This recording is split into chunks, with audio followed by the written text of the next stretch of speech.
Kia ora koutou, nā mai haere mai, welcome everyone. I'd like to ask you to please all be upstanding, and I'll invite Reverend Alan Cummings from the hospital chaplain service to come through and lead us in prayer. Thanks, and welcome Alan.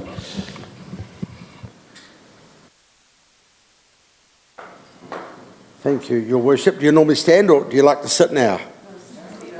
Stand? Oh, good. Well, I won't keep you standing too long. Your Worship, the Mayor, councillors, staff, visitors, it's a privilege and a delight to be here with you this afternoon to lead you in this opening prayer. I would just like to say that, as you've heard, I work half-time for Timaru Hospital as chaplain, as an Anglican minister but ecumenical chaplain. I also work half-time for Presbyterian Support, looking after their rest homes, including the Croft, Margaret Wilson, now Strathallan and Wallingford Home in Temuka. So quite a portfolio, you could say, but a privilege and a responsibility to be involved in the lives of so many people who are special, of course, in this community. I am a priest assistant at St Mary's, and I enjoy working and worshipping there with the Venerable Ben, who many of you will know. And I realise as I look around the room, I know quite a few of you, either from around this table or in a previous life or another life or both. So I'm really among good friends. So I would also like to say we share a special relationship with the Timaru Christian Ministers Association and this District Council. The Mayor and a number of you have been to our meetings. We pray for you each month. We enjoy our relationship with the District Council, and we enjoy working with members of you in different ways. So that's a special and privileged relationship. Paul writes to the young church in Philippi in the New Testament, "Finally, brothers and sisters, whatever is true, whatever is noble, whatever is right, whatever is pure, whatever is lovely, whatever is admirable, if anything is excellent or praiseworthy, think about such things." Let us pray. Gracious Lord, we thank you for your presence with us, and we thank you for your love for us. We thank you for calling us into this hall to serve you and the members of our community. We thank you for the gifts and talents and skills which we have that can be used and employed for the good of our wider community. So, dear Lord, we ask your blessing upon all who gather this afternoon. May we be encouraged as we serve. May we hear your word of encouragement and love. May we be good listeners and clear speakers. May you inspire us as we exercise compassion and justice and good government in this local body. So we commend to you the work of the Timaru District Council, its future and the relationship we all share together. And whatever the future holds for any of us, we know that you lead, guide and uphold us as the Good Shepherd. So in confidence, in trust, we can pray for our council, we can pray for each other, and that know that you walk beside us each day. Amen. Thank you very much. Have a good meeting. May it be constructive and positive. Thank you. Thank you, Alan. I thought he was going to say, I know a few of you from confessional. Thank you, Rev Alan, we really appreciate that. Please be upstanding, and for the second and last time, Sally, you get to lead us in the way out. I know you're going to miss this privilege. You should sing. E re re ra e aku ai Māori, e maringi atua kia koutou e. E re re ra e aku ai Māori, e maringi atua kia koutou e. Rangitata ki runga puri ora ki raro te ta o hata iti e re ra e aku ai me e. Kia ora, please be seated. I think we might need to learn the waiata on the induction for the new council. Councillor Oliver, when you're singing, take your mute off next time.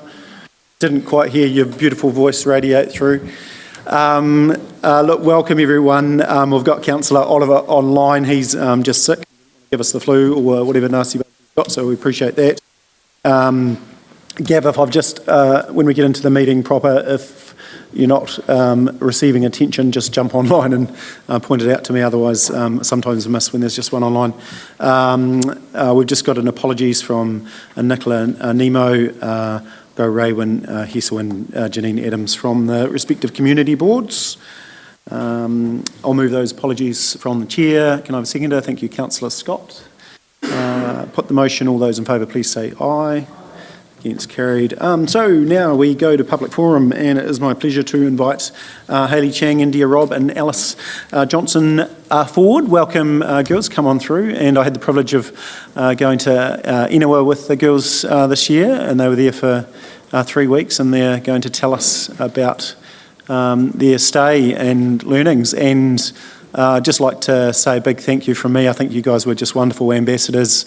You held up the values of council and the district really well, so it was a real privilege to accompany you all over there. So just push the button and kick in, and we're keen to hear from you. Thank you. So all three of us obviously got the wonderful experience to go to Inua for the exchange. On the slideshow at the moment, these are just a few of the photos that we did as a group. So Mr. Bowen and his wife were also at most of these events. So if the top photo in the middle, that's us with all of the other important people like you guys in Inua.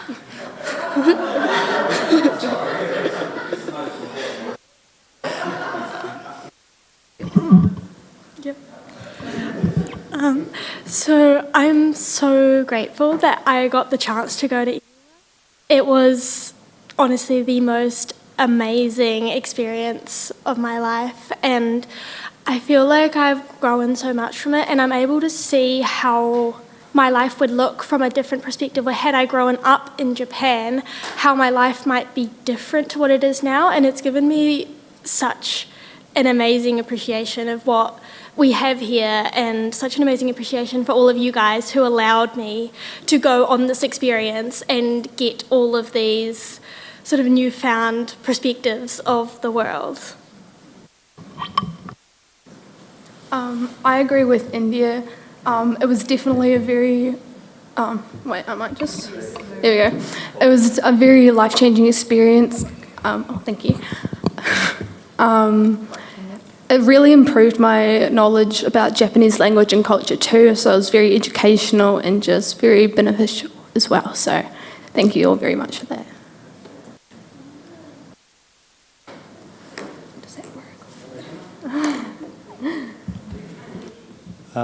Next slide. Oh, yeah. So these are some of my photos from my school. So I was fortunate enough to be there while they had their school festival. So a lot of the photos are the concerts that we got to see, the performances from the students at the school. There was all sorts of things, rock bands and dances. And then the classroom that you can see, we got out all of this newspaper and absolutely covered the whole floor and everything in red paint. It got so messy, but it was amazing, and we got to stick all of it up on the outside of the classroom, and the whole school ended up decorated in all these different sort of themes. Each classroom had their own theme, and then you could go inside the classrooms and it would be a whole new experience of our one was like a house of horror, so you would get scared every time you went in there. And then the other thing I really liked about the school was all of the students, they put a lot of effort into trying to communicate with me, even if they didn't speak English. There was always a friend or someone there who understood enough that they would translate for me, and it really made me appreciate all of them trying to talk to me, even when clearly I had no ability to communicate with them in their native language, and they had no reason to be able to speak English with me. So that was really amazing to see.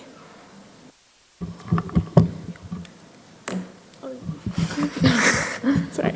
And then these are my photos from in the weekends. My host family was absolutely amazing.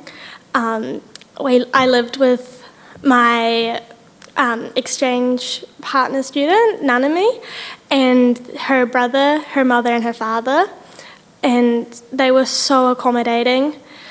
They kept giving me more food, and I was like, no, I don't want more food. But they would keep giving me more food, and I was so full. But it was all so good, I couldn't say no. And I think one of the highlights was, you can see in the top corner, I'm wearing a yukata. That was on the council experience day we got in Japan when they took us around anywhere. They gave us the most amazing experiences where we could try on this yukata and just see all of these really rich historical traditions, and that really meant a lot to be able to see all of that. It was just overall such an amazing experience, and I wouldn't change anything for the world. Okay, so I went to a different school to the two India and Alice. So I went to Inua Minami High School, and I also got to spend a day at the junior high school in Inua. So the day I spent with the junior high school, it was pretty cool, and it was also quite similar to what it was like in the senior high school. But one thing that surprised me was they did school lunch there, and a big cart full of the food would go to each classroom, and then all of the students would have to serve for each of their classmates and prepare all the lunch for everyone, and they would all work together as a group. I think my favourite part about my high school at Inua Minami High School was my cooking class. So I got to do a cooking class with a whole bunch of students, as you can see in the top left corner, and then the bottom in the middle. So I got to try a whole bunch of famous, popular Japanese snacks, and they were all really, really tasty. And yeah. Everyone was really, really nice. So all the boys and all the girls were all just like, oh, you're so cool. And I think one of my core memories from that is I was talking to one of my friends, and I said maybe, and she thought I said my baby. And I was like, no. It was quite funny. Yeah. So these are some of my photos from my weekends and after school. So I got to spend time with both my host family, but also my host family's like neighbours. So I got to make some the gyoza. I made some Japanese traditional paper crafts. It's quite cool. They also brought me to see all the popular like tourist spots. So we went to the Sapporo Tower. We went to the tower in Hakodate, and we went to the temples in Noribetsu. I think my favourite part was definitely just making all these unforgettable memories with my host family. And I really enjoyed spending time with not only my host sister, like the exchange student, but also her brothers, because they reminded me of like my brother as well. Yeah.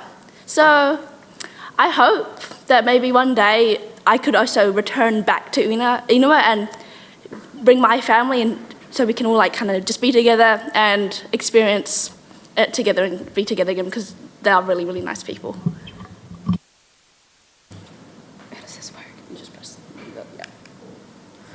Yeah. My school life was kind of similar to India because we went to the same school, but I think I was in the grade below her. But I just really loved the environment there. They had very welcoming people. Everyone was so happy to see me and introduce themselves to me. As you can see, I got a note from a girl from another class who wanted to be my friend. That was very nice. I became quite good friends with May's best friend. Her name was Aoi. It was kind of just the three of us together all the time, and it was just a really fun experience. And oh yeah, the festival part was really cool as well. My home life was very unforgettable. My family, they became like my family after not a long amount of time. Her mum always cooked the most amazing meals. I don't know how she did it. I should have gotten some recipes, but I forgot. It was quite fun making my family jealous, sending all the photos from all the food. They showed me the big city, Sapporo. We went for a shopping day there. Very cool scenery photos. And we also went to a place called Otaru, which was like a coastal town that was about like an hour and a half away, I think it was. Yeah, but I'm very grateful that they took me on the experiences that they did, and I got to be as close to I got to be as close to them as I did. So it was very great.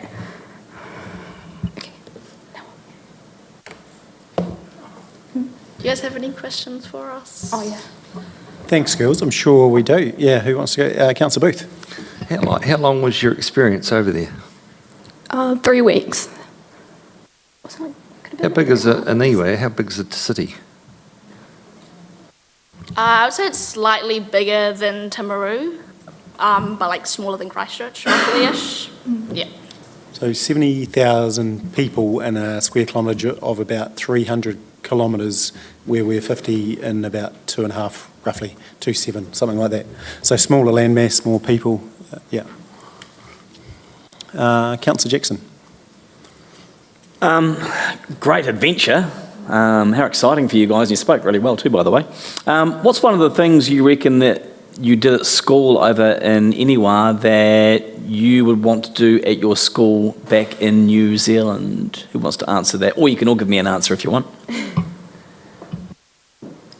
I mean, I quite enjoyed my cooking class. I mean, I know lots of schools don't have the facilities to do so, but I guess like, and also all the extracurriculars and all the just the different classes that are more, not like I'm sitting down and I'm studying and I'm just looking up at the board but doing actual like activities and stuff would be quite cool to do, because a lot of, at least of the subjects at my school are very just sit down and write and study and listen to your teacher talk.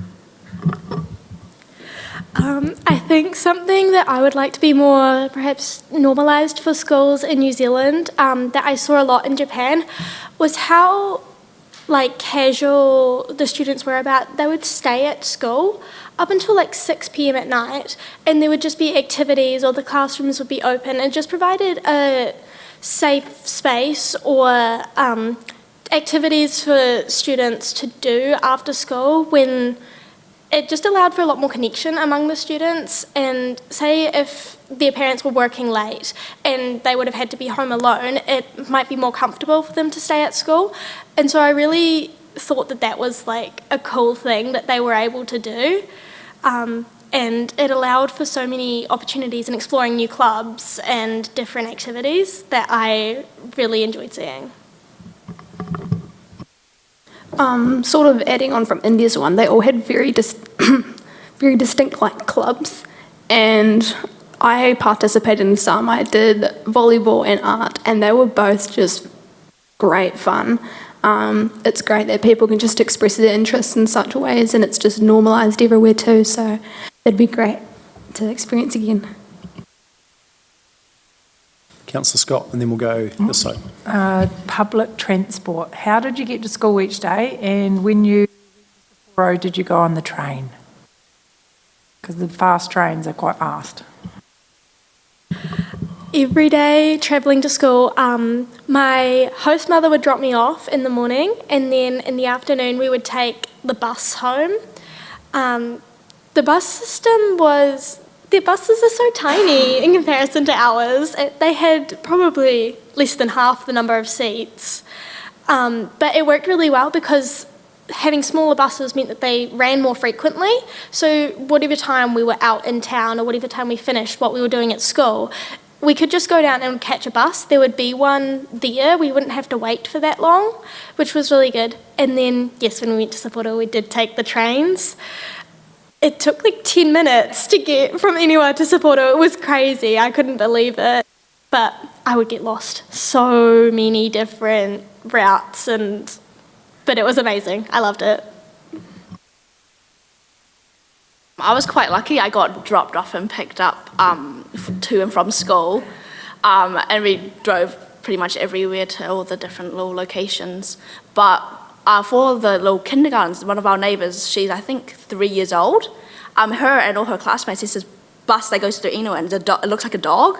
And they pick up all the little kindergarten kids to bring them to kindergarten, which I thought was quite like cool and interesting because they're so young, yet they're just like free to just like go off on their own. Obviously with supervision of an adult, but like I'm like, oh, you guys are so young and you're just off by yourself. It's actually crazy. For me, it was depending on the day. Sometimes we would get dropped off and other times we would take the bus. But it was easy to get dropped off because the first time we took the bus, we had to sprint home very fast because I left all my coins in my bedroom. So we couldn't actually, I wouldn't have been able to take the bus then or pay for it. But, and what was the other? Oh, the trains, yes. I almost fell over because when I didn't realise how fast it would be, and they were like, oh, make sure you hold on. And I was like, it'll be fine. And then I was quite close to losing my balance because it just whizzed away. But no, it was quite cool. Councillor Shannon. Well done on your presentation. I think it's wonderful, and I am not at all surprised you had such a wonderful time over there. I was lucky enough a couple of years back to chaperone some students, and if I didn't have a job to come back to, I would have been quite happy to stay. And you do see a lot of wonderful things all over Hokkaido, but what did you see in Inua that you thought, wow, it would be great if we had one of these or this happening in South Canterbury? For me, Inua is known as the City of Flowers, and it was so obvious when I was taking the bus home, the streets, we were there in summer, so obviously all the plants were out and the flowers were out, and we were taking the bus home and the streets were just lined with flowers. It was so beautiful. I think it just made the streets feel more alive and more welcoming, and I think that would be really cool if it was possible to introduce that in places around Timaru or South Canterbury, because that made the atmosphere really nice and it really sort of embraced the fact that it was summer. So I loved that fact. I completely agree with you, India. The place where we had a big dinner with all the people, it's kind of like our botanical gardens. It was also full of flowers and stuff. It was quite cool. I think something that it's like all of the students pretty much walk or bike to school. So I think it would be cool it would probably be a little bit more accessible for like younger students to be able to do that, because obviously sometimes it's not like parents don't want to just let their kids just go off and cycle or walk to school or go to their friend's house by themselves because it's like not like safe enough to. So it would be cool if it could if all like younger kids could just be out and about and like kind of just parents could be a little bit more carefree about the kids knowing that they're safe just around like town and stuff.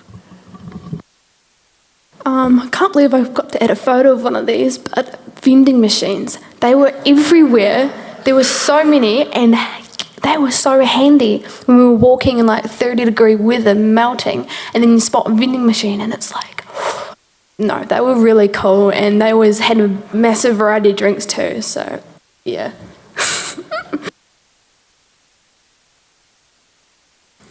You enjoyed the vending machines, Councillor Shannon? They had beer in their vending machines. Yeah. Did they? I did not see that. I will have to go back. Anything else from this side? No, everything? No, awesome. Hey, look, thanks so much, team. Really appreciate you guys were awesome over there. Great that you had an awesome experience, and thank you for being the great ambassadors that you have been. So we really appreciate that, and make sure you share the stories amongst your peers, because we're really keen to get some other young awesome people over to enjoy the same experience that you did. So thanks so much. Cheers. Round of applause for these young ladies.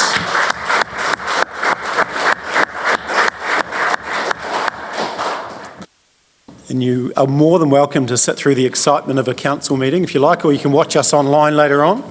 But thank you. All the best for your study.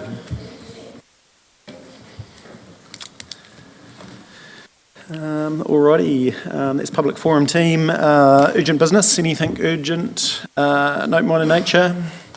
Councillor Piddington. Yeah, just a quick update from the CE regarding, I understand there's a second resource consent or a variation for the showgrounds, and maybe the update on the culvert. Cheers.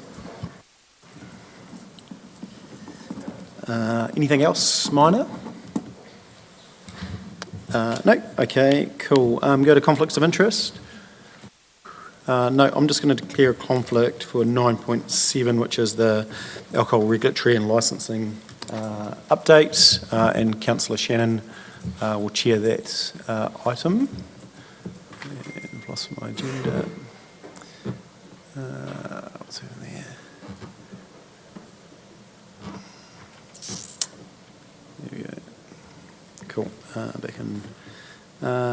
So now go to confirmation of minutes. 7.1, can we move for that? Councillor Burt, Councillor Jackson. Put the motion. All those in favour, please say aye.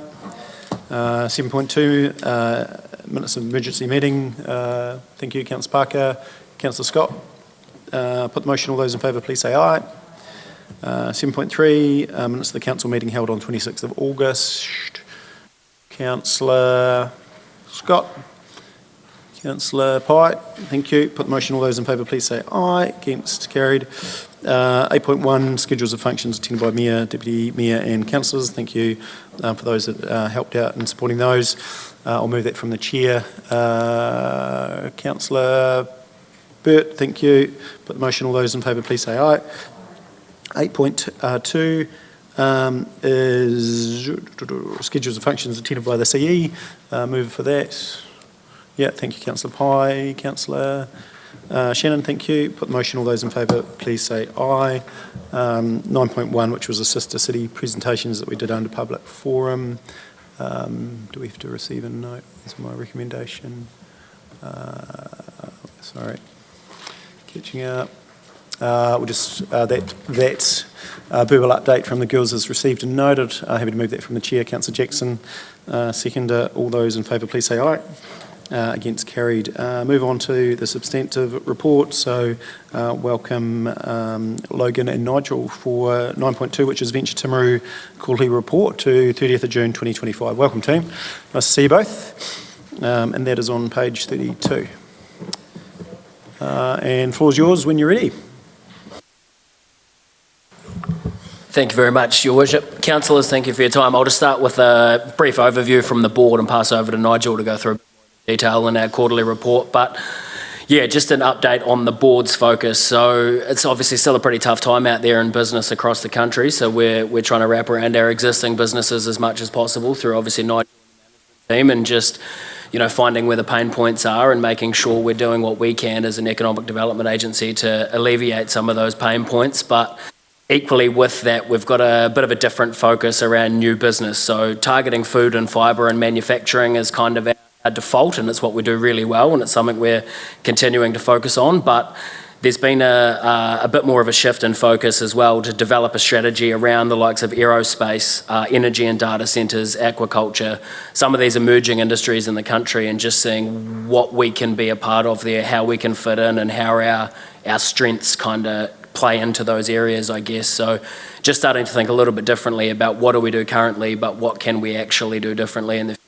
try to continue to grow and enhance our region. So with that, I'll pass over to Nige to run through our quarterly report. Thanks, Logan. Good afternoon, Your Worship and elected members. I'll take the report as read. As you'll appreciate, it's for the quarter through to the end of June, which is the end of our financial year as well. So I've provided a wee bit of an update in there, crosses over both. But we do have our workshop with you on, was going to be in a couple of weeks' time, but I think it's been put off till November for some obvious reasons. Wee election in the middle there somewhere. As we tend to do with those workshops, we will provide a lot of deeper dive into some of those items at that time. I think that it is fair to say, as Logan's mentioned, this winter's been a pretty tough one, probably one of the toughest ones we've had locally from an economic perspective. Our unemployment rate locally zipped up to 4.3, still below national's 5%, New Zealand's 5%, but it's probably the highest it's been, or not probably, it is the highest it's been in the last 20 years. So it has been a tough winter, but it's also been a tough probably 12 or 18 months.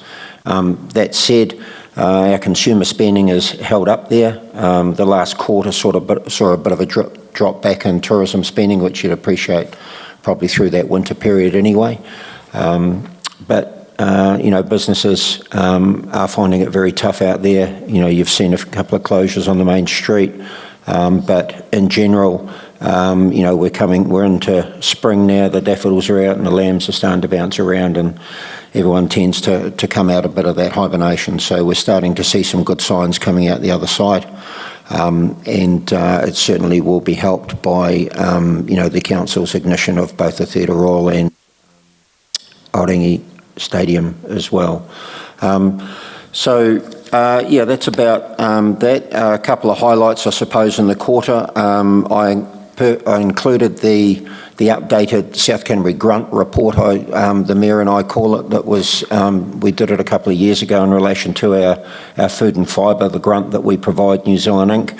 It was updated with a bit of a transport and logistics slant to it, leading into us hosting Minister Jones in that last quarter. And he visited through into the airport, spoke around the runway extension, those sorts of things, but also down at Prime Port as well. So good to have him in the region. First time since I've been in the role that he's been here. And, he very much made the point that an area like ours is very much New Zealand Inc. on a smaller scale. And he said, you just get on and get the good mahi done. He said, we are here to support in any way we can, not necessarily all about money. Those doors are definitely open. And, a lot of it actually comes down to, as the Mayor leads through the Canterbury Mayoral Forum, it's about levers around that enabling environment. It's not always about money. It's about, a rule or a setting here or there. So good to have him down. So happy to field any questions. Just two other highlights around. We're really pleased to be approached by council to run a couple of projects, specifically in relation to some of the ignition events through Citytown, through the main street area, and also the trails projects. And we're pleased to complete those both on time and under budget, which in this environment is very important. So, and as Logan touched on, whilst it's outside the quarter, we did hold the aerospace workshop last week, attended by about 30 people from councils, through Mackenzie, through the broader South Canterbury as well. And that was really around, it's a burgeoning industry with the new facility at Kaitariti Spit up in Ellesmere. And it's a huge opportunity for us, our individuals, our businesses, our next generation of workforce to align up to the opportunities associated with that. So you'll see more in that space as well. So thank you. Thank you, Logan. Thank you, Nigel. Before I go to questions, I just picked up on page 44, 17 of the 17 or 44, but it says Timaru's location provides firms with practical advantages. 80% of the national population is within 2.5 hours. I'm just not sure if that's used on, I'm sure Councillor Pine, Councillor Scott would have picked that up too, probably. Will be one day, not in my lifetime. But if that's being used on outside things, that's the only thing. You might just want to have a look. But otherwise, I'll go to questions. Who wants to go first? Councillor Piddington, then we'll go Councillor Shannon. Yes, not in your report, Nigel, but rumours around town and momentum's growing around Silver Fern Farms operation at Pariora. Do you know anything about that and whether it's going to survive? And have you been in contact with them to offer any assistance to keep them open? Yes, I've reached out. I've engaged with the CE directly. I just think that is not the environment to be talking about this. I think you can answer yes, but that is unacceptable questioning. Yeah, I do agree. This environment. Yeah, I think there's appropriate channels to do. You need to be do. incredibly careful with your questioning. What does the front page look like for that? Councillor Piddington asks, is Silver Ferns, there's an appropriate pathway. I do agree.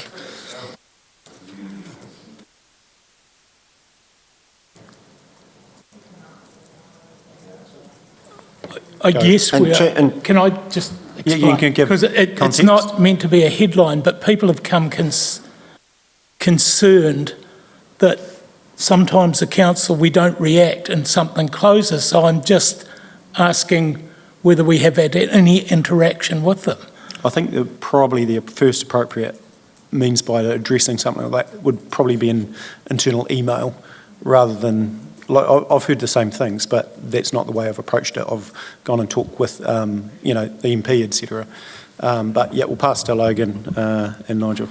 Yeah, look, I'll just make a general comment. Livestock numbers in the country are a concern for the meat processing sector across the board. That's certainly not news to us, and we are reaching out to local meat processors to see what support can be given to them if any is needed at all. So that's, yeah. Councillor Shannon. Thank you, Mayor Nigel. Just looking at the SOI 3-year operational objectives, and of course the priority being to attract and assist new business to the district. And looking across where you've commented advocating strongly for the need to develop connectivity solutions for wastewater and energy options to secure well-advanced opportunities currently in negotiation. So there's obviously a lot of opportunity there in that space. Have you seen anything perhaps that you need to see us develop within our annual plan and long-term plans going forward? Are there any opportunities that aren't already in there that we can be assisting with here? Look, it's a really good question. The ongoing thing is making sure we have all those pieces of the jigsaw on the table, and that comes down as much as anything. We've got very good, water, power, wastewater, steam, a great workforce, great lifestyle, all those things. But I think it's important for us to collectively keep ahead of the game as well. Making sure that we have the foresight around, well, what's the next, TDHL's developing the 13 hectares out at Washdyke there, but where's the next industrial park? So, the role that council have to play obviously is through district plans, LTPs, growth management strategies, those sorts of things, identifying where are those next future development areas for our industry as much as it is around residential as well. So, in our general terms, that's being done. But I think we just need to be cognizant of is that, there's a few that I've alluded to that are under negotiation at the moment, and one of them in particular, if it comes, it's going to send up a pretty big signal to other like industries that they're here for a reason. Why is that? And it'll become pretty obvious. So we've just got to be, we're sort of on the cusp, and I appreciate, we need to do better in that space. It's been a difficult year all round. A lot of businesses are sort of more internal gazing rather than looking out. But those pieces of the jigsaw are sitting on our table, and they will be coming. So we just need to be ahead of that game. I guess what I'm just looking for is if you know what isn't yet written into our plans, that we make sure that we do know about them. And I know we have some VT board members at the table currently as well. These are significant opportunities, obviously, that being a priority. Just want to make sure that we know about what we can do. Yep. No, thank you very much for the question, Councillor. Councillor Jackson. Firstly, Nigel, congratulations on becoming an aerospace member. I'm not really quite sure what that means. That's not my question, by the way, but congratulations on that, and feel free to elaborate. But my question is, obviously, it's it wasn't great news that there were no medium to large businesses in the last financial year. But what sort of number of leads are we getting? Can you walk us through that process of, like, when someone comes knocking on our door, what process do we take them through? First of all, thank you for the congratulations. The role is as a result of me opening my mouth probably at the most inappropriate time, but the Christchurch and New Zealand were developing the aerospace strategy for Canterbury. I made comment on a number of occasions in meetings with them that it seemed to be very Christchurch-centric, and they said, that's fine, to make it Canterbury, you can come on as part of the steering group. So, which is great, gives us a voice at the table, gives us the opportunities I mentioned before. So, the activity through my next move, Make Timaru Your Business, is in your papers there. At the moment, there are in excess of 30 real opportunities that we are speaking to at various stages of the funnel, for want of a better term. the focus very much is around, obtaining the lead either via advocates, which are our local businesses and their networks. We don't know everybody out there, so we farm our existing advocates, our existing businesses and their networks. We have referral organisations that we've got relationship with both locally, regionally and nationally. So it's making sure we're front and centre with them. When a lead arrives, it obviously goes through that stage around qualification, the first contact. Who are the people that need to be at the table, whether it's potentially TDHL with their land, or it could be Alpine, or it could be council with wastewater. Sort of that, if I can use the term in a modern sense, the Team Timaru approach. It's the old thing, you get the teasers out there like we have done with the Make Timaru Your Business. We get them on the hook, and just making sure that we wrap around, the right people are at the table, making sure that all the T's are crossed and the I's are dotted, and getting into that stage where we are with a couple at the moment, where they can see very clearly that from a cost structure or a needs around, water, wastewater, energy or whatever, that their checklist is being met. Yeah, just to add to that a little bit, with these new businesses, it's quite a complicated model that they look at, but once you strip it back, it's relatively simple. It's connection costs for water, connection costs for steam, wastewater, operating costs, operating overheads, land costs, all of those things. So for us to really land a large manufacturer that's looking at Selwyn or Christchurch or Auckland, there's a whole lot of ducks we need to try and line up, not the least of which is freight costs. So it's something we've been spending a bit of time on lately, is understanding, we've got a lot of strengths in the region. One difficulty we have it can be our freight costs getting out to ports that can then export to the world. So it's trying to marry all of those things together if they're an exporter or an importer or those types of things. So that's what Nige and the team and the board are sort of looking at the moment, is how do we display our unique selling points in a coherent way that when someone comes knocking with a potential factory, we've got our ducks in a row for all of those bits and pieces. It also the comment that Logan's just made, it also highlights the need for us to diversify our offering as well, as opposed to, continuing with that backbone strength around food processing and the primary sector, but also looking at those weightless industries, for want of a better term, the likes of aerospace or IT, those sorts of things as well. Councillor Pye. I just have a question on the Benji report. On page 51 of our agenda, it's table 5 with the growth in the food and fibre sector export revenue. Next time we update this report, would you consider looking at productivity increases? Because it concerns me that how much of that is off the back of just increase in commodity pricing versus how much is actual productivity increases, which is what will really drive our economy, is those productivity increases. Yep. And then 2 more very quick questions. Have we worked out what the sugar hit to South Canterbury might be from the potential sale of the Fonterra brands? Because it will be a lot of money coming into our district, and how that might play into our economic development.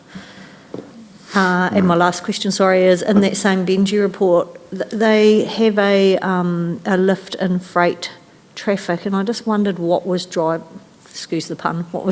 that, because it wasn't really clear in the report. Yeah. And I get it's an old report, but yeah. Yeah. The first comment you made was around Productivity versus productivity. Income. Front and centre through the draft planning of our towards 2050. So the increase in productivity per filled job, we have to work smarter, not harder. So that is very much front and centre in there. And, the next update of that, it's a really valid point, and we'll make sure it's included in there. Haven't looked into the sugar hit yet, but we will. And the last one, freight. Benji report refers to, yes. increases in freight volumes, and I wondered, what was behind that? Yeah. I'm in a conversation with Benji when he's back in the country within the next 4 weeks, I think it is. And one of them is around a deeper dive into both the Canterbury energy inventory that has just been released, and some of his reports specifically into transport and logistics. So. I did ask a similar question, and a high-level response I've had so far is attracting freight in the area that's going out of the area, but the potential right turn at Rolleston opens a huge opportunity for us to bring freight into the area as well. So I think some of those things were driving some of those numbers, but yeah, we need some more clarification on that. And I think some of that growth was assumed share, wasn't it, of the overall South Island growth from that Selwyn report? Was that Benji? Was Benji behind that report? Benji did it report originally, as well, and so we asked him when we got that report to dive deeper into our, Yeah. you know, and more of that two-port strategy for Canterbury, which I think is important. Yeah. I'll write a note. We might dig that up and see if we can share it. I think we're probably allowed to. The Selwyn did some work, yeah. Sorry, any more questions there? No? Okay, cool. Based on that, thank you, team. We'll just go to the recommendations, which will be receiving notes. Can I have a mover for that, please? Thank you, Councillor Parker, Councillor Booth. I'll put the motion now. All those in favour, please say aye. Against, carried. Thank you, that's great. Great update and really appreciate it. Can I just close, Your Worship? This will be the last time we'll be in front of you before the election, so we wish all of you well, those that are standing. Best of luck. Those that aren't, we just want to pass on our thanks to Sally and Alan for your engagement with us and your support and advice and challenge when needed. So thank you on behalf of Venture Timaru for your contribution to our district over the years that you've been involved on council as well. So thank you. Thank you for those kind words. Nigel, Director of those councillors, appreciate that. Thank you, Logan. Good to see you both. We will go now to 9.3, which is Timaru District Holdings Limited Quarterly Report, and welcome Fraser and Mark.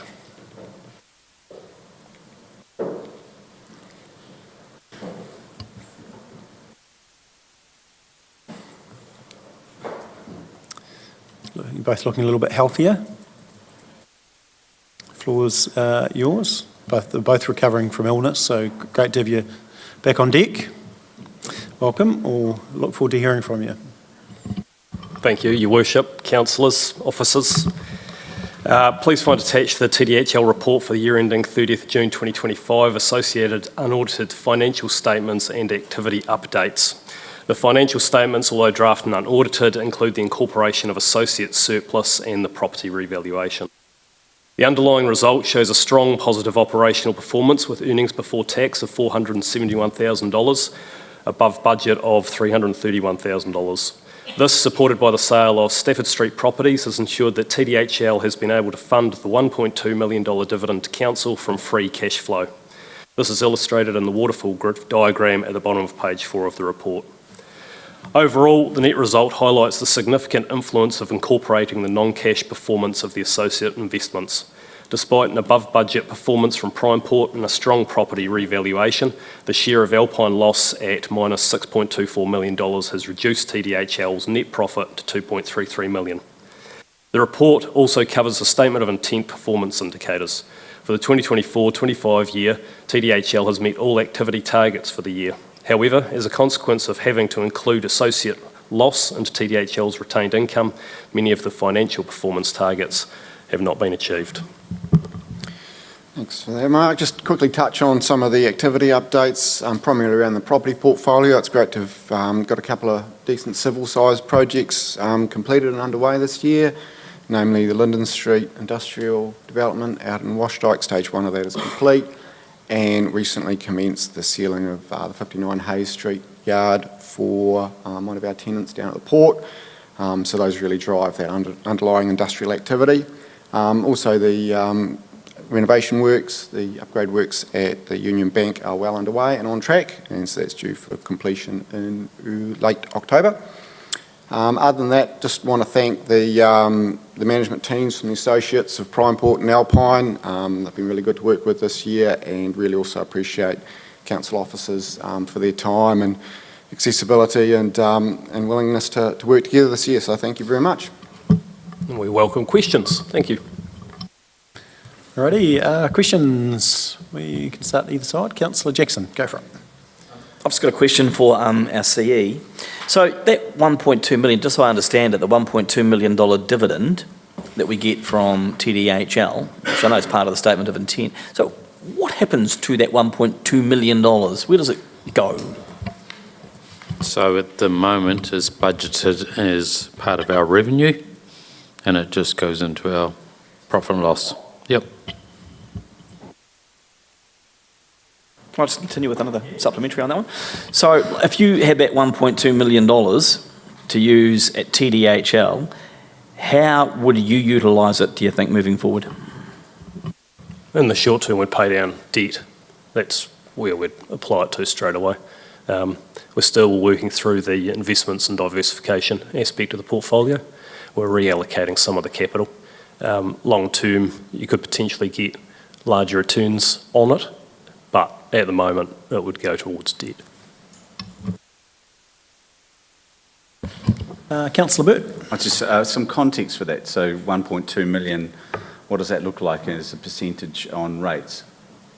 1.5? It's over 1%, about 1%, yeah. So that's the significance. 1.2-ish? Yeah, 1.2 around that, yeah. That's the significance of that.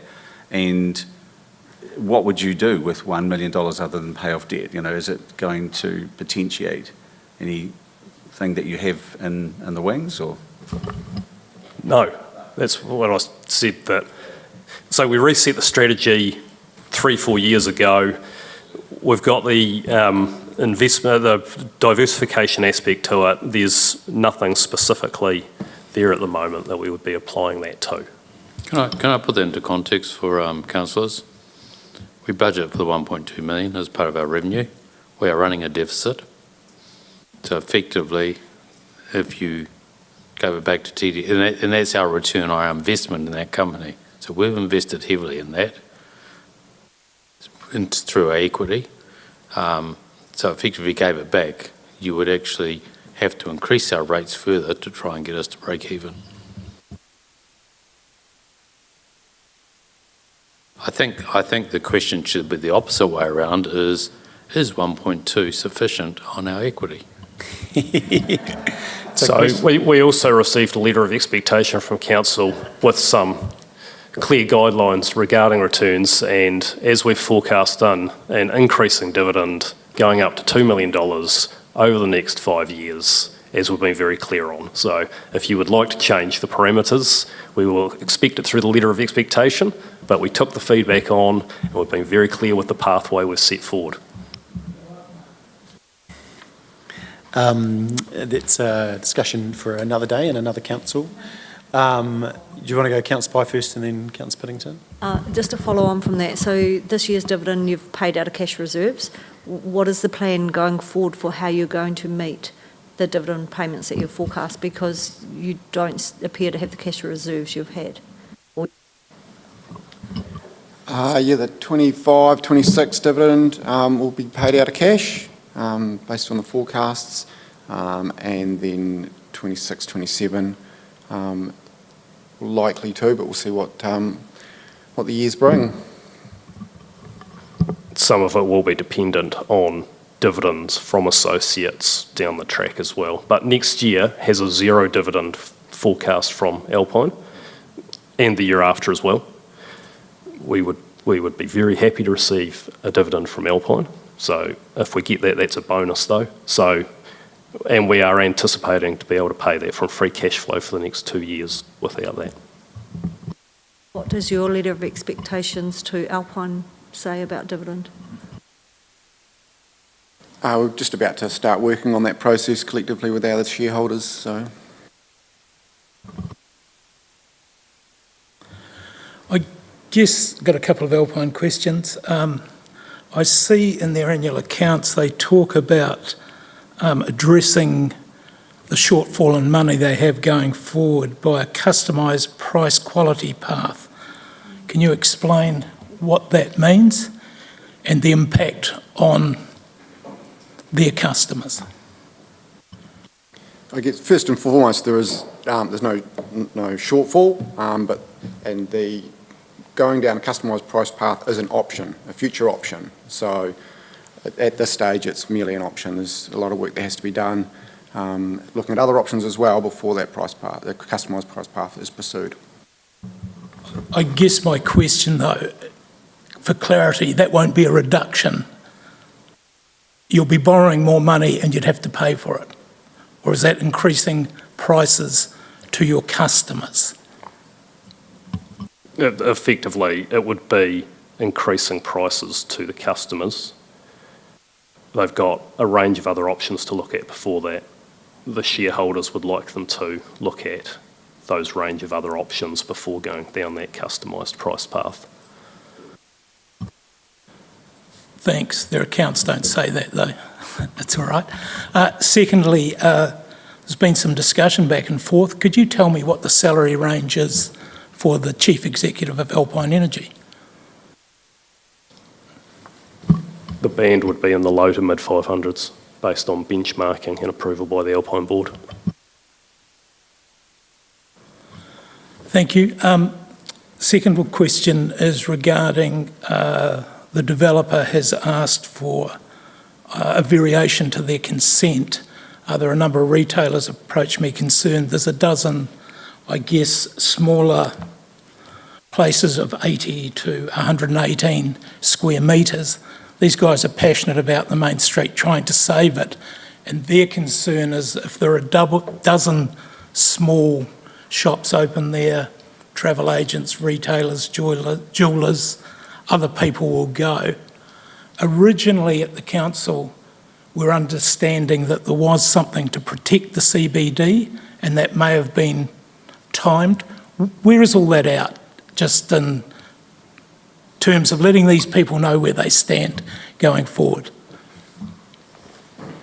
I guess with regard to TDHL's role in showgrounds, it's still primarily a consenting issue, the nature of the way the activity unfolds out there, and that's the way the development agreement was written. So first and foremost, it's a consenting matter. Thanks, Fraser. That'll be the question for later on. So there are no protections in the sale and purchase agreement. I just want to be clear so they are clear moving forward where they come to, because that was always promoted throughout. There are protections, but first and foremost, it's a consenting matter.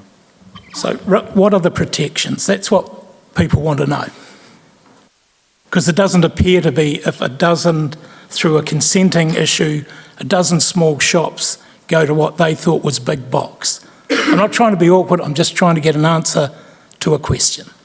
I guess it's quite, it's not a simple answer, it's quite complicated because of the range of activities, and there's, depending on the nature of the activity or the classification of the activity, it varies. So once the consenting process has been finalised, then we'll be in a better position to be able to answer that. There are covenants in place in regards to the showgrounds development. That is, as Fraser points out, there are a range of different factors in the contract, and as they relate to any covenants, it's the consenting issue that needs to work through first before we need to go and look at those covenants at all, if needed. So say, for example, and we don't know and we can't have any input into it as councillors, the 12 smaller shops are granted. Is there anything, is that a fait accompli?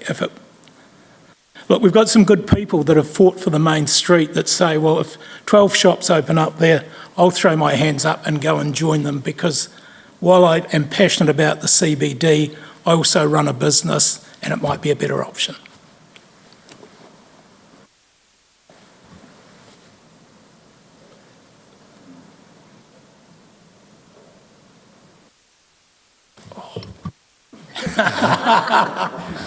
Yeah, depends on the nature of those retail outlets. Yeah, so we'll wait until see what happens with the consent. I think the challenge with this councillor putting it as a live matter that is with Board of Council with resource consenting, I think there's probably some risk in getting to too much detail because there's a chance that while your best interests are protecting the CBD, that could in fact be used against the CBD from the developer in the future. So I think I'd just be cautious. Look, it's okay. I'm just asking questions I'm being asked. Yeah. Because what sort of happens then is whatever happens, happens, but... No, I get it. I have a business in the CBD. I have concerns myself, but I think we've just got to be careful talking about things in a public environment when it's, and some of these elements are ahead of planning, and I personally would like to have faith that the parameters within a district plan will hold up. Councillor, sorry, did you have anything to finish? No, that's fine, thanks. Thanks, Councillor Paddington. Councillor Booth. Oh, yeah, hi, thanks. Just a couple of questions. Firstly of all, Alpine Energy, is there any possibility perhaps there might be a capital requirement from the holdings company? That's question one.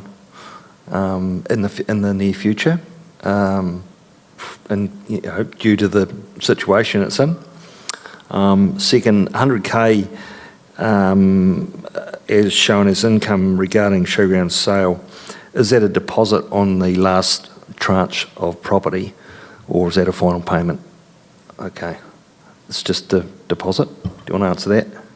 Yeah, second question first. That's the deposit. Right, okay. And when's settlement on that? On or before end of February 26. Okay.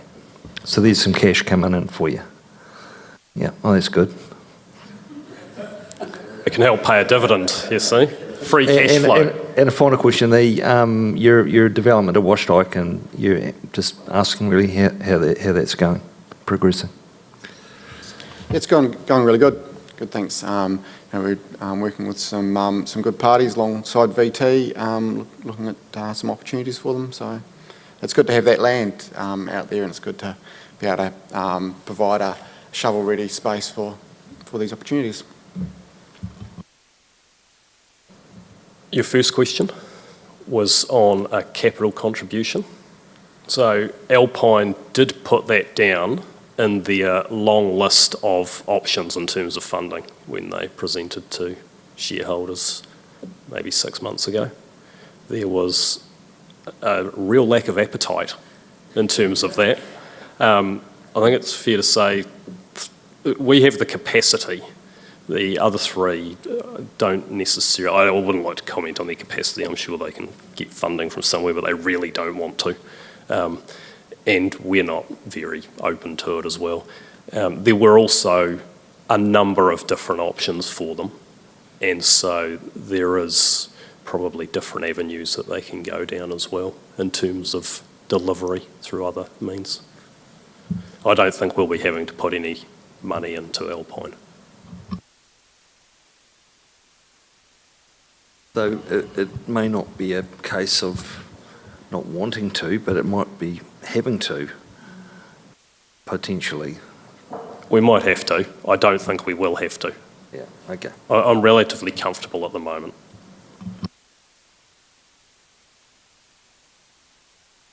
I guess there's varying options at that point too, isn't there? So step by step, could be another equity partner.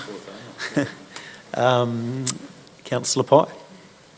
Thanks. I just have a couple of questions on the accounts, and forgive me if I missed this in the commentary, but why were we budgeting 2.1 million of expenses yet we only spent 1.2? Because that looks like a fantastic result, but there must be quite a good reason for that. Well, it is a fantastic result, and there is quite a bit of cost control in that, but primarily there's a cost of sale of showgrounds in there.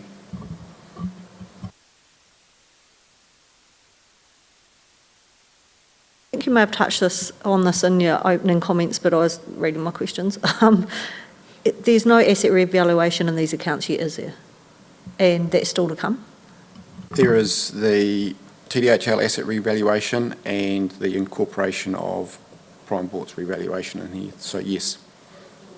No, it's in here. Mm-hmm. Thank you. And what else did I have? Oh, the Prime Port accounts. do we get sent a copy of them? Because I couldn't find them online, and I think in the past they've sent us a hard copy, and I wondered if they wanted to get in the 21st century and share us a digital copy. And the reason why I wanted to look at them is, what is their dividend policy, and is there a level of dividend appropriate to the level of retained earnings and profit? So the glossy annual report is still in production, so that'll be out soon, and that will be distributed to you as soon as it's available. In regards to the dividend, as you can see down in the graphs for Prime Port, it's got the average 3-year total returns in terms of both cash and capital. So it's returning well over the 3-year period. We've benchmarked that, as I think we've previously presented, and we can do an update as well, against other comparable infrastructure port providers. We feel the dividend is appropriate. It's also got to take into account the reinvestment in the asset, which has been significant over the last 10 years. There's still the final investment that needs to be done on a couple of wharves down there to keep improving it. And then in the future, there is forecast for some of those cash dividends to increase. So we are comfortable with what's coming in at the moment. Well, that's good. I guess the cash is king, because the capital, unless you're looking to divest your investment, it's pretty irrelevant, isn't it? Because it's just on paper.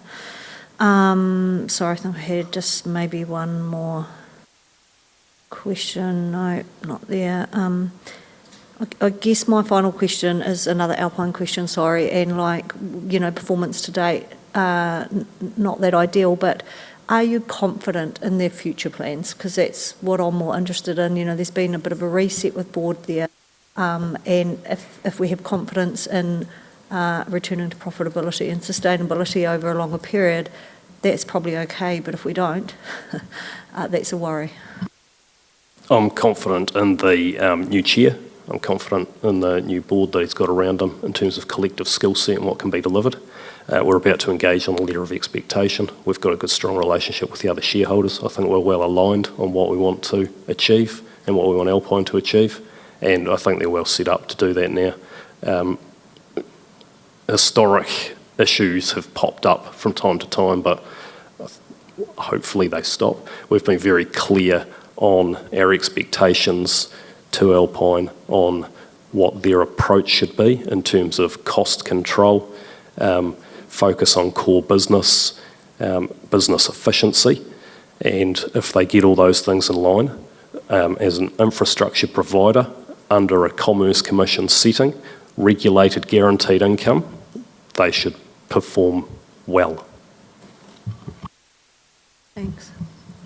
Just one final question for me around the port. And from a VT point of view, we constantly talk about our connection to the other ports and Taurong's role in that. When they came on as a 50% stakeholder in our port, the benefit was hub and spoke, etc. And there's been some attempts to set up a coastal shipping link, and they've been pretty futile. They've led to a number, companies such as DB having to changing their logistics, only to find out 6 months later that they pulled the service, and it was a government subsidised service, and it's happened 2 or 3 times. And is there any appetite from the port and shareholders to actually start taking some note of that and actually putting a coastal shipping or looking for a connection for us to connect us to the other 16 main international services out of Tauranga, the whole reason why they became shareholders, and that to bring us into line with being an importer as well as an exporter, because there's as much imports coming in that we could be actually taking advantage of, and for distribution around the Mayor's note around us being within 2.5 hours of 80% of the population of the South Island. It's actually quite a critical cog in the future of our economic development from as far as we can see, and I'm just wondering if there's any progress on that, Mark. We've actually raised it with the port. TDHL has sent an inquiry around coastal shipping to get more formal understanding of that. We know that Port of Tauranga is keen and committed to the hub and spoke strategy.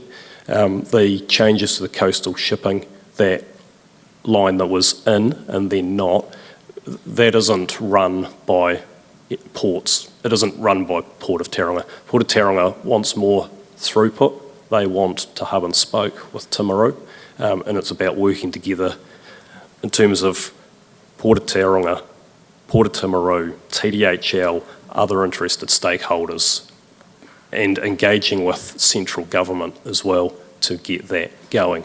As the growth comes, then we can all benefit from it. We were 100% behind coastal shipping. Port of Tauranga is as well, I believe. So we have had those conversations and we will keep at it. But I think it's fair to say we need to reassess where we are right at this moment after those changes that have happened, get our strategy reset and start engaging and getting it back again. Further questions? Councillor Jackson. I just wanted to elaborate on, or some elaboration rather. Mr. Davenport was talking from VT regarding TDHL and VT working closer together, and obviously you're about to move in together, which is great. But how can that relationship, how can that relationship be enhanced, and what do you see as being some of the major benefits from working more closely together? How could it be enhanced? I think it works pretty well as it is. At a GMC level, Nigel and I work really closely on a range of fronts. To be honest with you, it's pretty seamless at the moment. Co-location will help that. Having greater clarity from our shareholder and greater alignment through the long-term plan helps as well. Having good working relationships with council officers, to be honest, actually is one of the biggies for me. If I speak on behalf of Nigel as well, that's where I really appreciate the openness and the willingness of council officers to work with us. So to be able to get those opportunities really rolling and to kick them into gear and to deliver, that's where we really make things happen. I'd be keen for them to bring new businesses to town to put on our industrial development.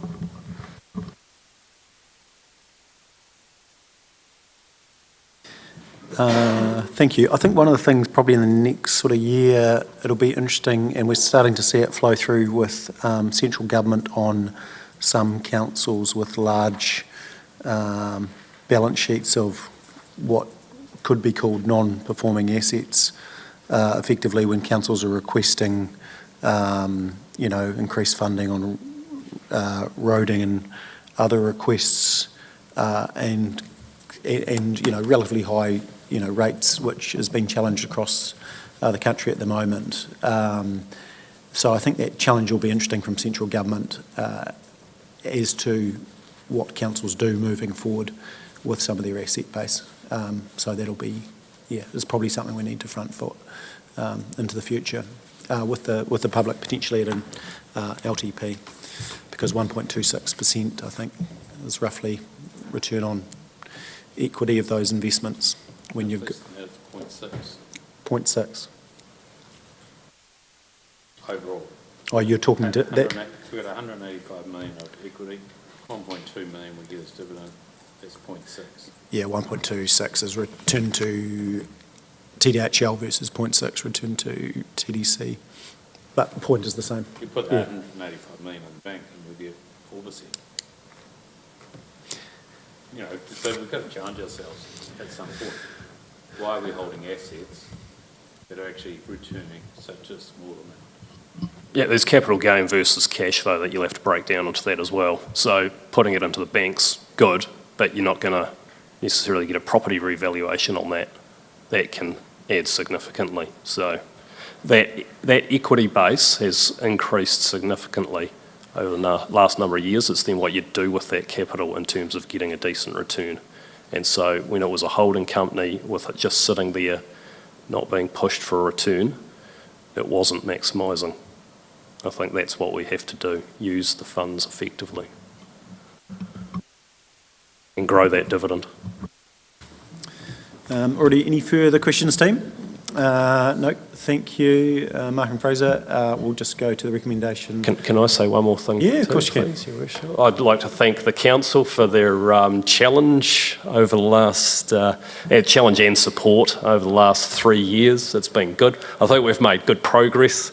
I'd like to note, Councillor Booth, your contribution in terms of the appointment process, particularly to TDHL. We've got a couple of good directors around the table now who bring specific skill sets, commercial acumen, and they've added great value. So that was a big benefit that you added to for TDHL specifically, so thank you. And Councillor Parker, who is a director of TDHL as well, I've enjoyed working with you. Thank you for bringing the local community feel and also your inquiry on the financial matters and keeping Fraser's feet to the fire as well. It's added value, so thank you very much. Thank you. Kind words again. Hey, all a bit warm and fluffy, isn't it? We'll go to the recommendation now. Council receives a note. Can I have a move for that? Councillor Burt, Councillor Jackson, thank you. Put the motion now. All those in favour, please say aye. Against, carried.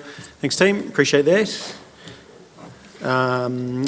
Just a couple of easy ones now. 9.5 is warrants affixing of the common seal. I'll move that from the chair. Can I have a seconder for that? Any discussion? I'll put the motion. All those in favour, please say aye. Against, carried. 9.5 is release of public excluded items. Is there any questions in regard to that? Otherwise, just have someone move that. Councillor Parker, Councillor Burt.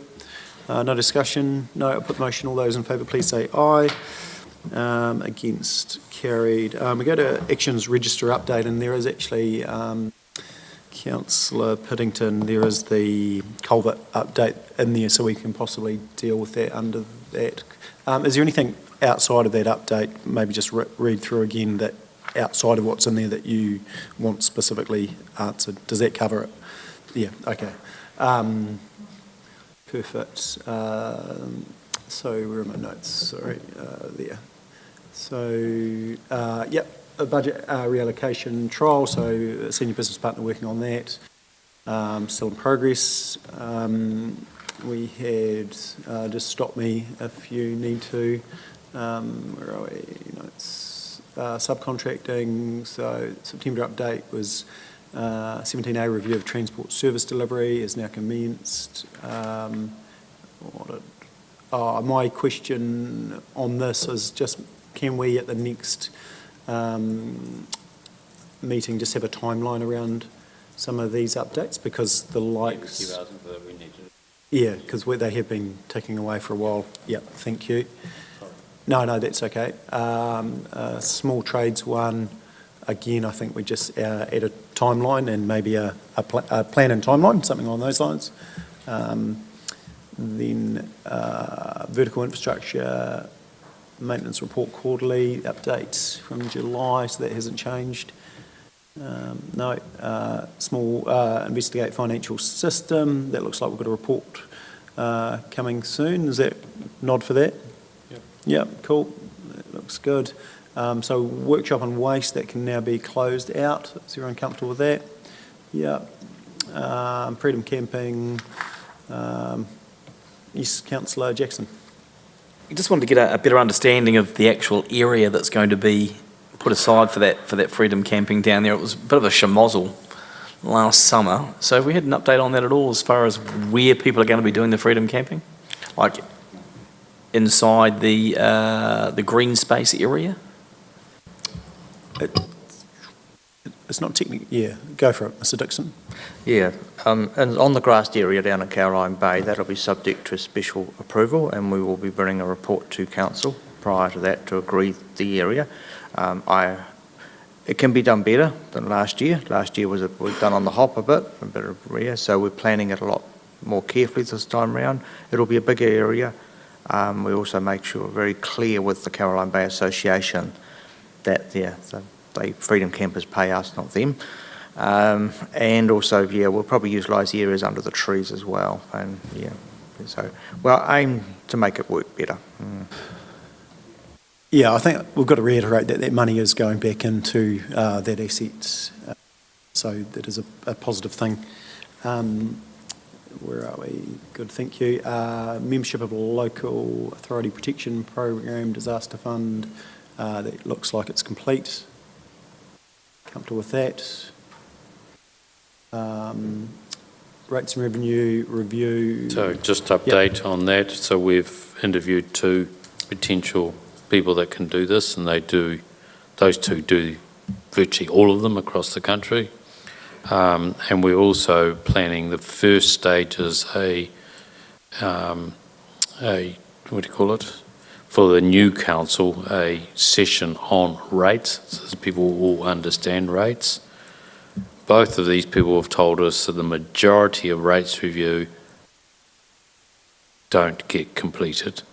The councils decide to abandon it. So when we go through this process, we need to make sure that we fully understand why we're doing it and what is it that's leading us to do it, and then make sure we follow it through or don't start. Just on that, have we got a scope for that review, and will you share that with council That to make? That scope will come out of the workshops with councillors. Oh, okay, and yeah, because I think that is the key. So everyone fully understands what we're asking for, and then are not disappointed when something different is delivered. Exactly. So yeah, we did commit to this not in the last long-term plan, but the long-term plan before. And I think we've got to be mindful. There's going to be some political pressure on when push comes to shove, come to the next LTP. But it has been requested by different parts of the business community, and I've heard it from residentials and all sorts. So I think it's something we do need to do. It hasn't. Yeah. Oh no. Well, There's going to be winners and losers. That's the reality of it. Yeah. Yeah. Councillor Pye and then Councillor Booth. I was just going to say, I think the revenue part of it is more important than the rate side of it, I think, because I agree the rates is going to be very problematic, but it's the revenue one that I think we need to get cleared. They go hand in glove. Yeah. Councillor Booth. Yeah, I guess I'd be a bit concerned if you've got, if that's potentially the issue that you were heading off and we're not going to get an outcome. Just doing some basic searches around the country, there's just different percentages at what different people are being charged, and really it's just a reallocation of those numbers, those percentages, and for some reason some of our percentages have got out of whack compared to other districts, and I simply think it's just a matter of actually aligning them more with other centres and ensuring that we're charging enough to cover what is required to run our organisation. It's like, let's not overcomplicate it. I guess that's what I'm trying to say. Thank you. I think you're going to have lots of wise parting words, aren't you, Councillor Booth? Councillor Piddington. Within that, to the CE, do we look at targeted rates? Yeah, we need to look at the lot. Yeah. And when we go through this process, there are some councils that are virtually 100% general, and some of them are 100% targeted. So and we're in the middle. We're actually pretty much in the middle. I guess, Councillor Oliver, we're always on about rural roads and the condition, and we want uplift, I don't know, do you look at that as targeted rates? I guess we'll have that discussion. Yeah, I think that, and it's a good point, Councillor Piddington, because for the next council, I think probably one of the big discussions needs to be roading, bridges, roads in general, rural roads. So that all ties into that rating review. So that's the base, I think. That's my theory anyway. Future council will decide. So let's go back to rates and revenue review. Nothing further. Timeline for culvert replacement. So there's pretty substantive information down the bottom there. Is there anything to add? No, we're obviously hoping for a quicker timeline, but that will depend on a few things such as weather. And then the last one is just terms. Can we have some context on that then? Which so, I mean, if it's all quiet on the Western Front and we've got a very good explanation for it, we're happy with that. So despite the catastrophisation of the issue, it's now got a very, very good and obvious explanation. Is that what we're saying? I'm comfortable. Thank you. Councillor Burt. The last one is the terms of reference, which we know will come to the future. Thank you. So we'll now go to the recommendation to receive a note. Councillor Burt having to move. Thank you. Councillor Jackson, second. All those in favour, please say aye. Against, carried. I'll just, next one is 9.7. I'll step away, having a conflict, and I'll ask Councillor Shannon, Deputy Mayor, to chair this. Thank you. Thank you, Mayor Nigel. So 9.7, annual report to the Alcohol Regulatory and Licensing Authority, and we welcome Mr. Cooper. Sharon? Yes. The floor is yours. Thank you, Mr. Chair. Through you and councillors, we'll take the report as read. Just to highlight one typo in the report, which is on the special licences total for Class 3 category, which is on page 84 of the agenda. It reads 1,045, and I think it's meant to be 94. That would have been some heavy drinking that year, but no, it's 94, which is still a reasonable number. But as we said, we'll take it as read. Sharon Hugenrad, our Chief Licensing Inspector, is here to answer any questions you might have, and I'll help out where I can. Thank you very much, and thank you to you and your team for the last year, and also to our 3 elected members who serve on the team, which I believe is Councillor Burt, Councillor Jackson, and online Mr. Kevin Oliver. Thank you very much. Questions, team? Councillor Scott. Thank you very much for the report. Can you just remind me what is our target for our visiting premises? Because obviously our stats were we visited 48 premises, which only equaled 30% of our total licensed premises, and I couldn't find what our annual target is. That's my first question, sorry. Was it in the report? The target in the LTP? Yes. Yeah, I think I rather optimistically went for 90%. Oh, goodness. And I'm largely to blame for the underperformance there, in that I wanted to stretch the team and have a goal that we were stretched to try and attain. We did that on the same time as we were wrestling with sickness and absences with a role that didn't have anybody in the seat for quite a number of months during that year. Okay, because then my question is what is the feedback from like Waimate and Mackenzie? Are they disappointed in the stats? Like there was no sort of feedback in here from our other shareholders or stakeholders on the performance? Yeah, so we have a contract arrangement with our neighbours to provide liquor licensing across the 3 districts. And we delivered to a higher extent, I believe, in Waimate and Mackenzie than we did in our own district. Is that right, Sharon? Very slightly, but the numbers of premises that had to be visited was much lower than what we have here. But my understanding, well, I've not had any complaints, and when I've talked to my equivalent in those councils, they've not expressed any dissatisfaction with the contract arrangement. And also just to note as well, with as far as the figures go, I did a quick look at the statistics for visits since the 1st of July for Timaru, and we're currently now sitting on 24% visited already. So with the staffing numbers up now, we're able to have that visitation out there. Well done, thank you for that. And Councillor Scott, sorry, just before you change subject, I just wanted to ask about this one as well, if I may.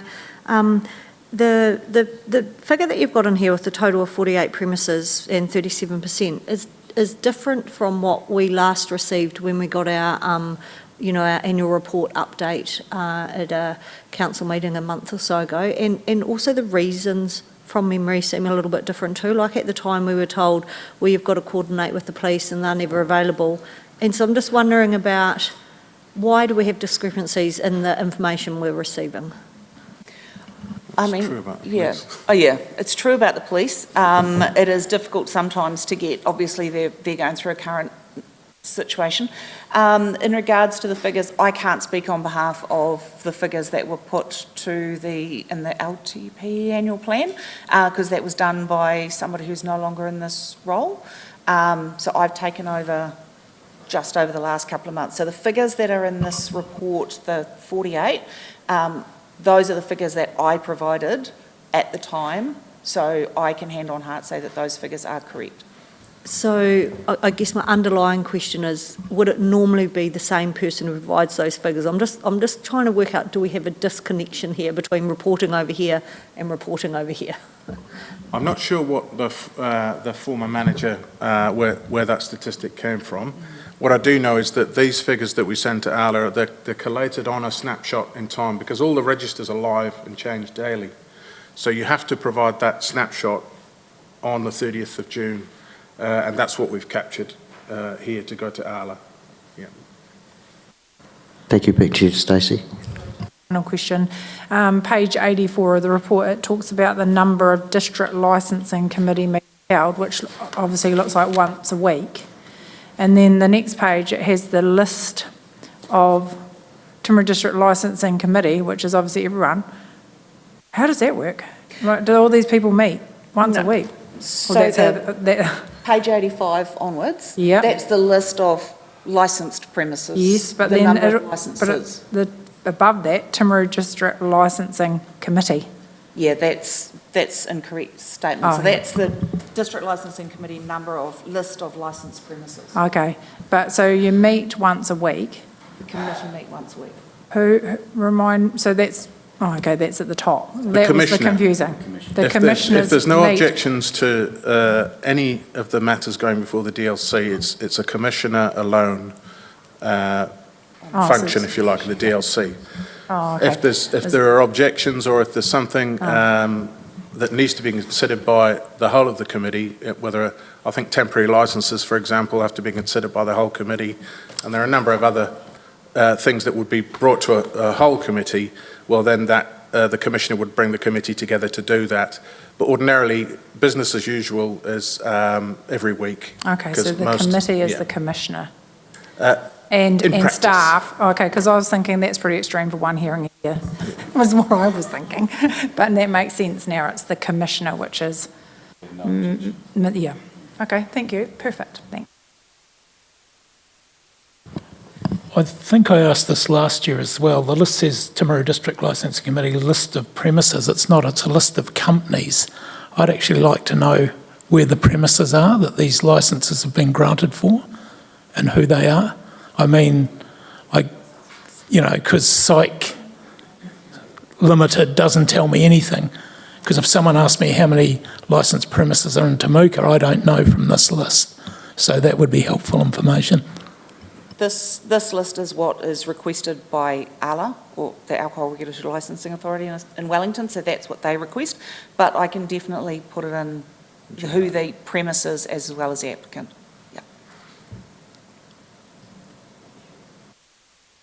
So I just have one more question about the more commentary part of the report. And we talk about the stricter controls for remote sales and off licences. And my question is, do we have an issue with the clubs not having duty managers on site? And so why have we given that feedback? It seems a little bit negative, but if we've got a major issue, I could understand it. But otherwise, we just appear to be making it harder for our clubs and societies. Do you want me to answer? Yeah. So with club licences, you can have a club that's got, I don't know, a couple of thousand members down to a very small club that's might only have 20, 30 members. And if they're a licensed club, they are there for their members. And they have afforded some exemptions under the Act, but what the writer has been trying to highlight here is that those exemptions really are for the smaller clubs. So if you have a larger club that's operating without a licensed, a certificated manager on site, then there's nobody who's responsible for looking after the supervision of those patrons and making sure there's not harmful consumption taking place. So there's an exemption under the Act for some clubs, but the interpretation is a bit, and at a certain point it tips over, and you should really always have a manager present. Yeah. So I understand that, but have we had issues that would cause us to provide this feedback? We did a recent club control purchase operation and we had one failure, unfortunately. Is that a larger scale club that you're talking about that is the target of this exemption, or was it not? The Class 1 clubs, we don't have many of those. They're more like your town and country clubs, your RSAs, those sorts of things. So in that respect, no, it's just, do we want to wait until there is a concern, or do we want to put it forward as a possible... Yeah, I get that. I guess I'm just concerned about the message we're conveying to the community that council's trying to make it harder for everyone.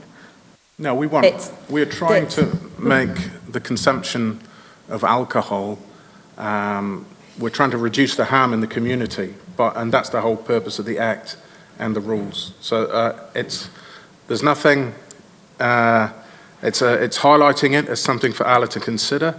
There's no catastrophe or anything that we're highlighting. We're just saying there's a rule that could be tightened up if you get the opportunity. I think that's basically what the author's trying to say. Yeah.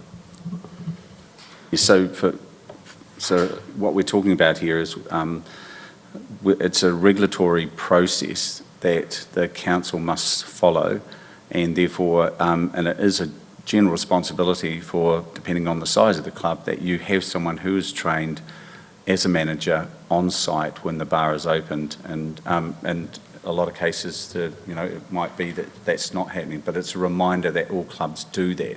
And when they have a special, you can have someone who has done their qualification to a special licence. But it's a regulatory process that must be followed.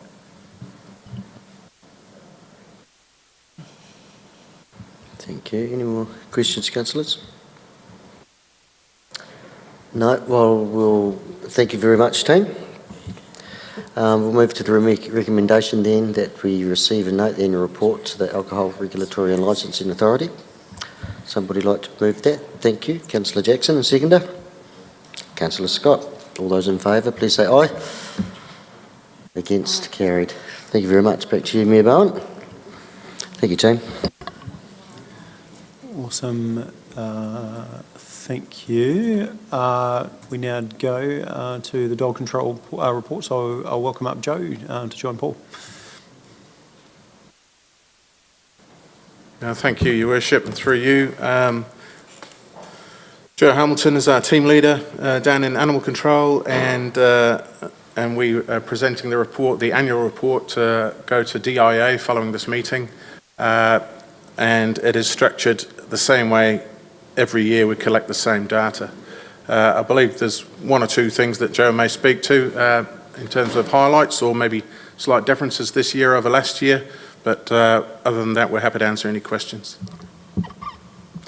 Yeah, just want to point out, point 7, the data was slightly misinterpreted for dog adoptions. They're not up by 40%. The data provided was actually on customers requesting to adopt a dog. So it's not actually how many dogs we've adopted, it's just the amount of customers wanting to adopt a dog has increased. Yeah, so that's all I had to clarify.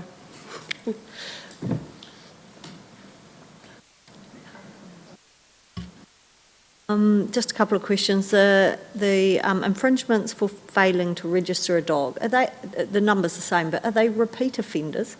Like, are we getting the same people all the time, or do we have 300 people last year and a different 300 people this year? A majority of them are the same people. Yeah. Double check, if you get an infringement for failing to register your dog, do you then have to register your dog as well as paying the infringement, or do you just pay the infringement and go, happy days, I won't worry about that again? So if the registration isn't paid, then they run the risk of having their dog seized and impounded as well, and then the dog will stay impounded until the registration and impound fees are paid. There's a penalty fee as well, isn't Yeah, there's a penalty fee as well. I just have one other question. So Minister Hoggard recently announced some law changes around tethering of dogs. And I wondered, do you envisage the number of complaints we're going to receive increasing dramatically, which I know is a crystal ball kind of question, but then the second part of it is how do we fund that? You know, if we're all of a sudden getting another 100, call-outs from your team because of a new act, we're not getting any increase in funding for that, aren't we? So that will affect us, obviously, if dogs aren't being if dogs are being tethered, it's usually because their fencing is inadequate. And so if they can't be tethered, then they'll be wandering, I'm assuming. We'll strike problems if we have more wandering dogs because we've got quite a small pound. But I think this is against having dogs tethered, so you can't, can't tether them. So I'm guessing like neighbours, like they, like to and see what their neighbour's doing, and will be ringing up going, this dog's been tethered for this long. So I would imagine that would be under the Welfare Act, which would be actually SPCA that would receive all of those complaints. So so that wouldn't impact us as much, but it's more if one organisation is saying you can't tether the dog, then they're not tethering it, it could have a flow-on effect to us. Yeah. Yes, but we'll divert.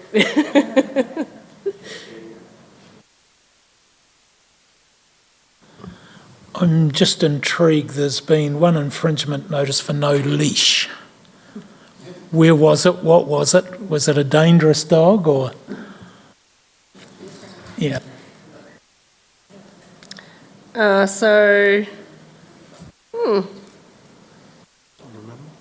I can't remember that one. Not off the top of my head. No, it would have just been, usually that one's failing to carry a leash, which is a requirement of the Act. If you're walking your dog off a lead, you need to at least have a leash with you. So, I guess I thought there'd be 100, just not one. Was that person just really unlucky, or? Usually people do carry leads. They just happen to take them off, I guess. No big deal. I was just intrigued. Yeah. Just wondering about the cost of an infringement notice, and also if there's any, like, is it always the same sort of breed of dog was it the breed of owner? Perhaps that's the problem. Look, the owner is ultimately responsible for their dog, but no, never any particular breed. Yeah. It varies. Yeah. And what was your question about the infringements, the cost of them? So they vary. So failure to register a dog is 300. Failure to control a dog is 200. Obstruction of an officer is 750. And then they generally about 200 to 300. Yeah.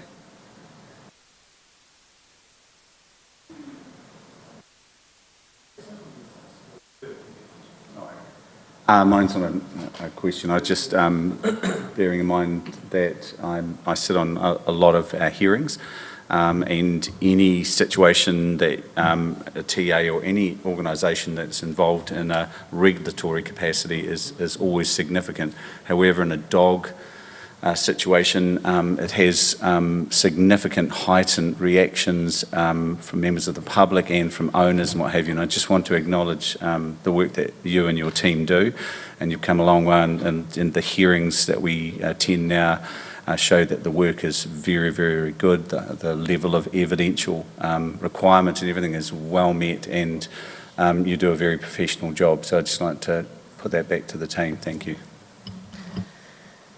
I feel terrible following up this question then after that, Pete. Fouling. So I see here no instances of fouling reported last year or the year before or this past year. Look, I guess we all know that fouling goes on, right? We see it every day. So how do you manage to nab people for fouling? What sort of evidence do you need? So, yeah, they need to be caught in the act, not picking up their dogs do. So people have got, a lot of people now have got security cameras and that sort of thing. So if they find anything on their grass berm, they'll check their camera and they can send that in to us. And our dog control policy, says that for fouling we cannot issue warnings. It's a straight infringement. But yeah, it's very hard to catch people in the act. What is the fine? Yeah. What is the infringement fee for that if you get caught? 300. Obviously no one's turning in any evidence yet. No. What about having some sort of bylaw, I'm just thinking out loud here, for like people having to carry doggy doo-doo bags? So if you get caught, you've got to have a leash. So then what's to stop people from maybe perhaps having to have a doggy doo-doo bag on their leash? And if they get caught without it? They can pick it up with their hand. Well, yeah, Pete, but really? Where's the evidence that you can't remove it? So the Act dictates what we can and can't make bylaws for, and I'm not sure if that would be an option. I'd have to check that under Section 20 of the Dog Control Act. However, we do do what we call positive patrolling. Which is if a dog owner has, if their dog is registered, they're walking it, on a lead where they're supposed to, and they're carrying a bag with them, we give out dog treats and that to them and put a post on Facebook and say how wonderful they are for doing the right thing. Positive reinforcement. Yep, correct. Okay. Thank you. Carry on from that, because I think the fouling is quite felt around town. As an active walker around our footpaths, around our district, it's really bad, and I'm surprised that even though there's been a couple of requests for infringement, there's actually been no infringements for that. And also the requests, I just thought was quite interesting, the requests for dog wandering compared to the actual infringement notice, like 248 to 38. So that's over 200 warnings, I'm gathering, or not followed up, or? No, so infringements are separate to impoundments. So if a dog's wandering or found, we'll pick that up, well, the wandering dogs if we find them, pick them up and impound them, and that incurs an impound fee, and that is separate to an infringement. So if dogs are impounded 3 or more times, the owner will get an infringement for failing to control. Sometimes the dog isn't picked up, but we've got evidence that there has been an offence of it wandering, and so that's when we will infringe. So, and your other question on dog fouling is usually people calling up saying that, a dog is fouled outside their property, but we've got no evidence to follow up on that. But what we do is we have flyers, and we'll do like a flyer drop, just making people aware that if they do see someone and catch them in the act, then we can actually do something about it.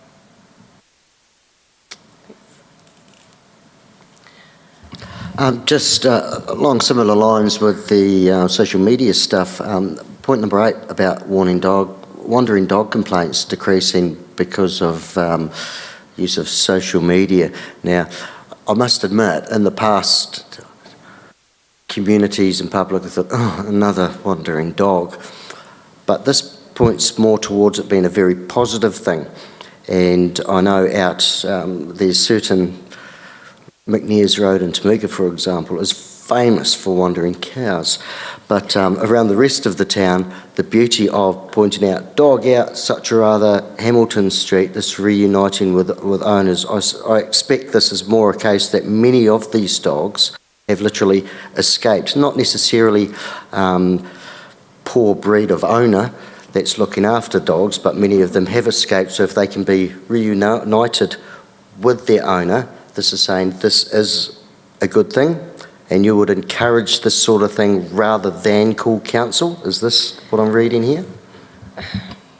Not particularly. We do want to know about it because we don't want any repeat offenders or anything like that. We've got low-level enforcement that we can put in place. It doesn't always have to be fines or impoundments. It's more educating owners, and also we can do fencing orders, so we come and help them out and say, hey, look, this may be where your dog's getting out and that sort of thing. Let's work together to make sure that your dog's not getting out, causing accidents, attacks, all that sort of thing. So, yeah, we do want to know about it. So you would rather know about it, and I don't suppose you monitor any of this stuff at all on social media?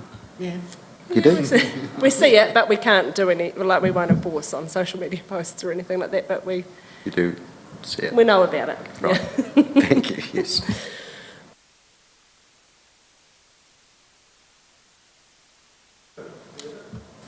No.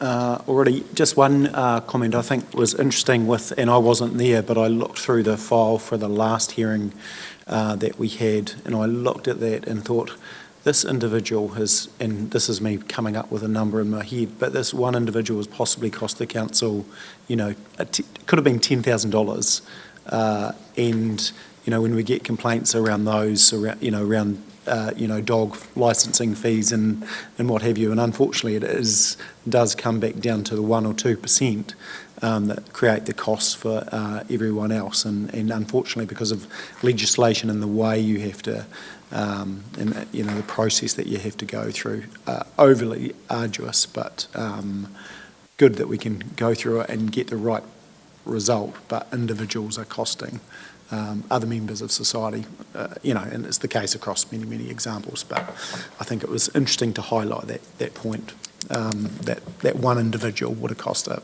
small fortune. Yeah. So let's go to our recommendations, 1, 2 and 3.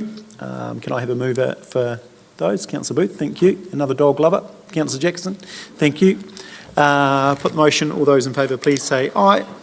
Against, carried. Thank you.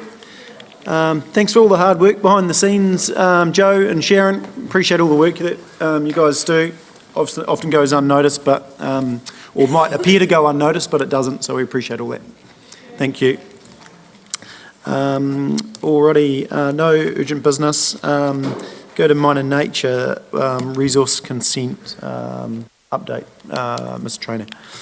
So this is regarding the showgrounds. So a resource variation has been lodged and we have asked some questions, so it's on hold currently, and then once we get those answers back, it will be processed as a resource consent. I think that's the only update we've got at the moment.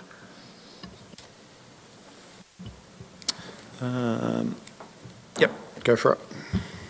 I guess one question again from the public is, if whatever happens, happens, but where are we at with the intersection that's causing, you know? The intersection, we met with NZTA, there is a design being, it's a draft design has been completed by consultants. NZTA and the developer will be discussing that, either approving it or not, and then getting on with it. The culvert and the intersection, they're two separate projects, but they are sort of hand in glove. Just for context, they're consultants, nothing to do with us, not our consultants. Alrighty, all good on that. So now we do have a PX. I think that's everything for. Yes, it was. PX item, which is property divestment. So I'm happy to move from the chair that we go to public excluded. Can I have a second? I think Councillor Pye. Any discussion? I'll move the motion. All those in favour, please say aye. Against, carried.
and vending machines.